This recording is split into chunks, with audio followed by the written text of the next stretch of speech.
What's going on, guys? It's your boy C Million here. I haven't done a gameplay video in a long time, but since Battlefield is coming out and I really don't care too much about Call of Duty, I decided I might as well talk about it.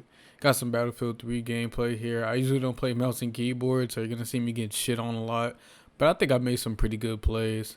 Also, it's a bit laggy because my CPU just wasn't working with me, but we don't care about the gameplay. Let's talk about Battlefield 2042. So, just to start off, I'm not worried about this game, not in the slightest. I'm not saying that it's going to be perfect. However, there's a lot of people bitching on Twitter and even on YouTube. There are some people who just have a lot of negative things to say about the game. And honestly, I think people are being overly critical about a build that was months old. Now, I'm not one of those people who's all like, oh, it was a beta, so it's going to be totally different. It's going to have 4K graphics out the box, even if you're playing on old gen consoles. No. The game that we played a couple weeks ago is the game that we're going to be playing when the game comes out, for the most part, minus a couple bugs and changes and obviously more content. I'm not saying that the game is going to be vastly different. I am saying, however, though, that what we played gave us a taste of what's to come, and for the most part, they delivered. I want to start off with my first point. The glitches in the game were small and fixable. That coupled with the fact that it was an old build. Maybe if the game that we got was what they were working on like currently, like we were playing what they are working on right now, then I'd be a little bit concerned. Because how are we this close to launch and we got people flying out of the sky and like doing backflips and somersaults after getting hit by some 9mm bullets? Yeah, I'd be concerned. But this was a month old build and it was pretty solid, minus obvious stuff that you would see in the beta. And I know old gen had some game breaking problems. I'm not going to talk about that because I haven't even seen old gen gameplay. I just heard about it. I'm talking strictly on PC. That's how I play the game. So that's my experience. And honestly, it was a solid experience. Honestly, looking objectively, it's a solid Battlefield game. The setting is right. This is what people wanted. You know what I'm saying? Like modern, but not too futuristic. The gameplay is a little bit more tighter than 4, which is what I prefer. I know there's a split in the community about whether or not the gunplay should be more COD like, or should they just stick to the more flowy, like loose old Battlefield. I can play whatever, but since most of let's be honest, most of the community, the first person shooter community, have been playing Call of Duty. After Battlefield 1 lost its spunk or whatever and Battlefield 5 came out, no, not even like the long-term fans were really playing Battlefield 5. We all switched to Call of Duty, let's not lie. I mean, Modern Warfare provided, you know what I'm saying? It was a great game, minus the skill-based matchmaking and all that.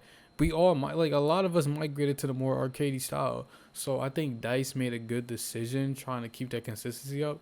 And it's honestly not that Call of Duty yeah, sure, it is the tactical sprint. It feels more tight, but it still feels like a Battlefield game. It feels like a 2021 Battlefield game. And that's all I'm trying to say. That's why I'm not too worried about it. It feels nice. It looks nice. The glitches that we saw in the beta, they don't seem too bad. They seem like something that can be fixed with a literally like months of work, which they've done. I'm not somebody who's gonna sit here and tell you, "Oh, go buy the game, do what you want." If you played the beta, you was like, "I absolutely cannot enjoy this." Fine. However, I want to look at some things that are objectively true, like some of the things regarding the Battlefield portal that can literally fix some of the problems that people are talking about. People are bitching about a lot of things that will literally be answered just by looking up Battlefield portal. So I have the page up here, and I'm just gonna go through the stuff that people complain about, and I'm gonna tell you how it can be fixed.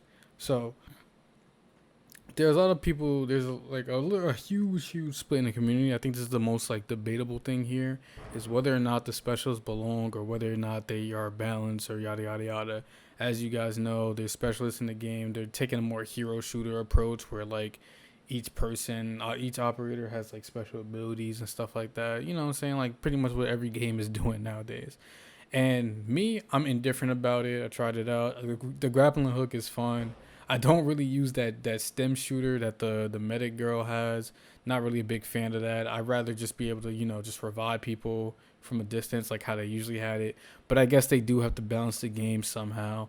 So when it comes to specialists, the reason why it didn't affect me too much is because I didn't use it. and I didn't see too many people like taking advantage of the grappling hook. Maybe it was just the lobbies I was getting into, but people really only use the grappling hook to get on top of buildings and stuff like that. Maybe as the game progresses, people will get a little bit more, cheeky with it. But in the beta, it wasn't too bad. And I know they dropped the new specialists or whatever. Like, there's some guy that can see through walls. It does look a little bit crazy. You know what I'm saying? Like, there's a riot shield that can stop bullets. However, this leads to my next point, which is the Battlefield Portal. I think people forget that we're getting literally like a sandbox mode where we can do whatever the hell we want within the game. And that's just not getting enough attention. And I kind of blame DICE for not promoting it as much because we don't have much information aside from what they put up on their website. There really hasn't even been any trailers since like I think back in like August when they dropped that Battlefield Portal trailer, and then they dropped the beta, and then they haven't really said anything, at least not as far as I'm concerned. So that's where I come in. I'm going to inform some people about it. So here we go.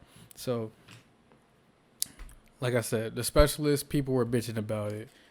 Well, it says here on the Battlefield Portal that if you're tired of getting dusted by sniper rifles or blown to pieces by tanks, you will be able to restrict weapons, specialists, gear, and vehicles that players have access to in your match.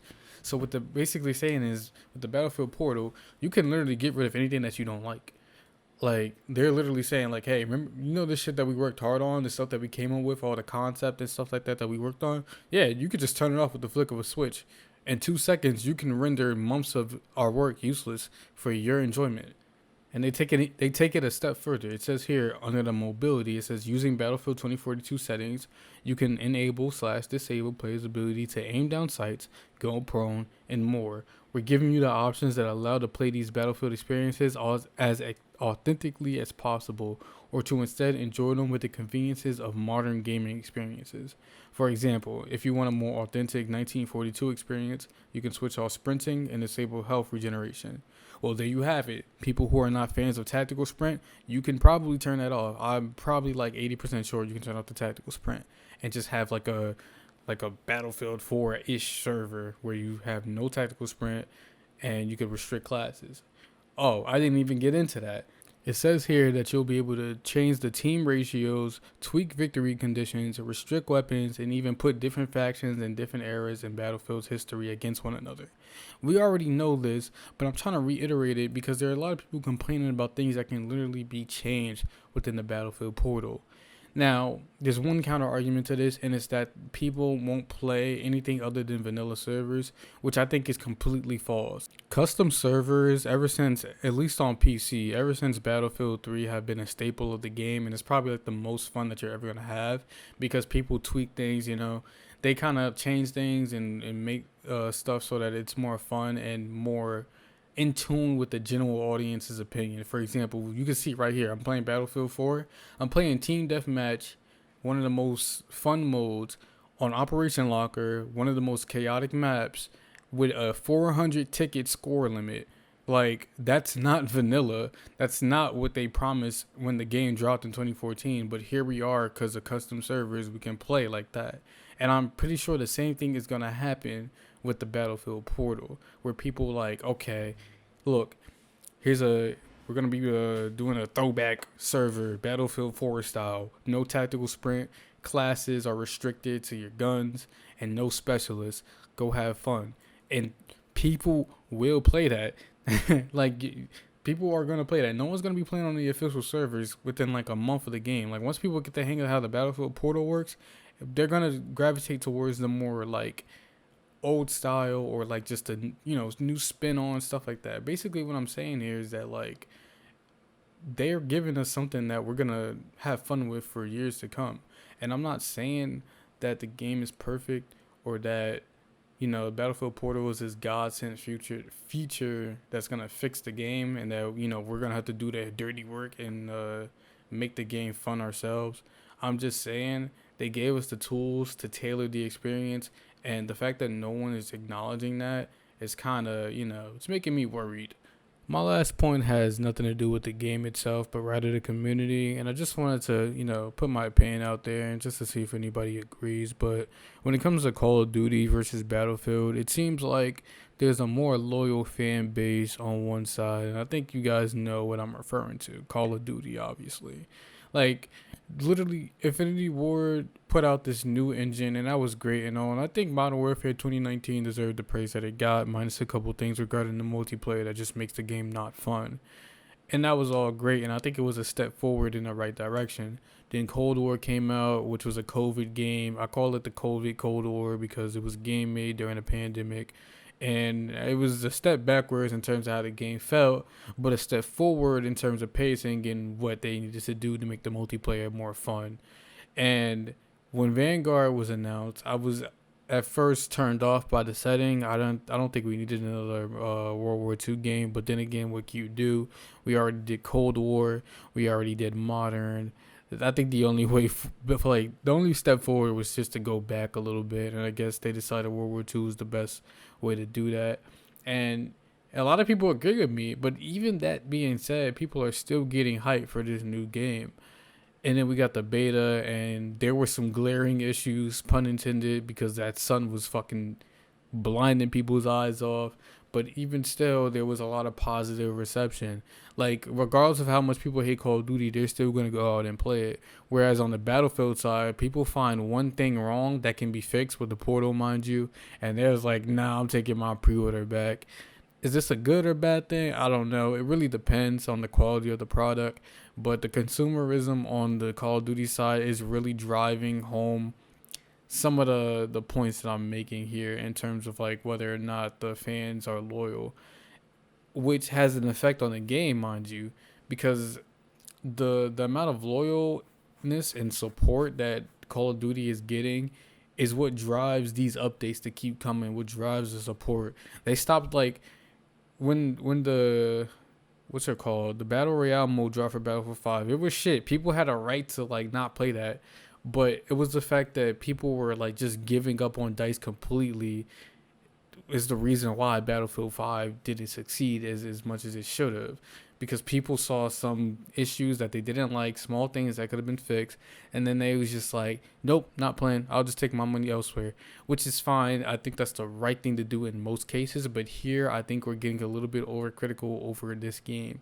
I think 2042 deserves all the support it can get because let's be real, changes can't be made unless people are getting paid. That's just how the way, that's how the world works. You know what I'm saying? It's like the whole indie developer debate.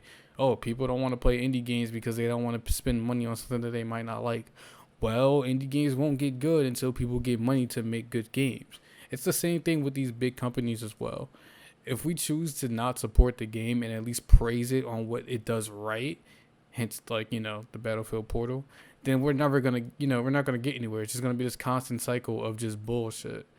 So we need to find this balance between being critical and praising the game. And I think Battlefield deserves praise in terms of like just reinventing the old Battlefield experience, as well as adding in new features like the portal and all the other stuff that we should have at launch that should be fun and enjoyable.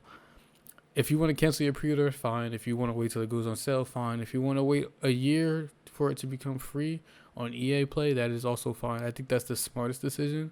But let's be real here. We won't know until the game actually comes out. That being said, I'm not worried for Battlefield 2042. You shouldn't be either. But if you are, can't blame you. That's it. Peace.